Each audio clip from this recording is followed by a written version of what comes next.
Kami dulunya punya doktrin negara ini negara yang togut, gitu loh.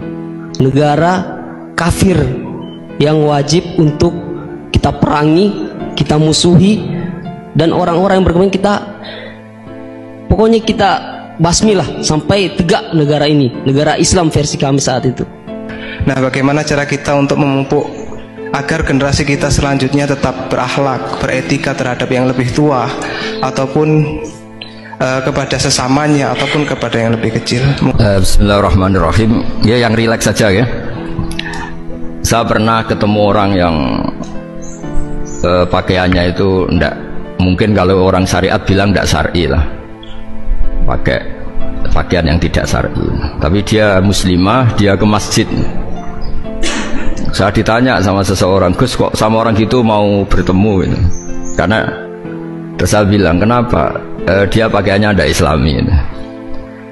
Oke, dia tidak pakaian islami itu nyata, tapi dia ke masjid itu islami, tetap sholat itu islami.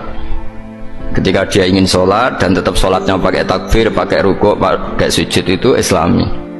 Wong setelah di masjid ya pakai mukena, pakai.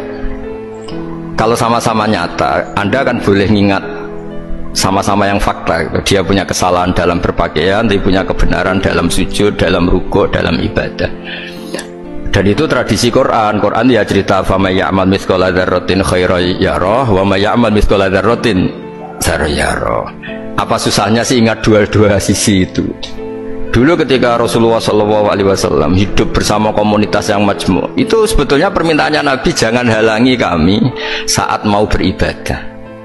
Dulu sampai perang karena mereka menghalangi. Sebenarnya problem mereka wa yasudduna an sabilillah, menghalangi. Sebenarnya kalau dulu saling toleransi ya gak ada masalah ya. Artinya ketika Anda ingin sholat di Indonesia gak dihalangi, ingin pengajian gak dihalangi, sebenarnya ini gak ada masalah.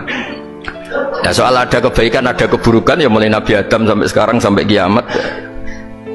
Itu cara pandang. Jadi cara pandang kita terhadap orang lain itu harus hal-hal yang nyata. Kalau kesalahan mereka nyata, kebaikan mereka juga nyata. Kenapa kita hanya ingat sisi yang jelek, tidak ingat sisi yang baik? Saya sering cerita ke santri-santri saya, setiap saya pengajian diundang orang di mana-mana itu saya mesti istighfar. Karena gak ada pilihan. Saat saya datang ke pengajian di Sulawesi misalnya, saya tinggal ngaji di sini. Saat saya ngaji di sini, ninggal undangan yang di sana. Hidup itu udah banyak pilihan, meninggalkan kebaikan, melakukan kebaikan. Artinya gini, dalam kebaikan saja ada kebaikan yang ditinggalkan.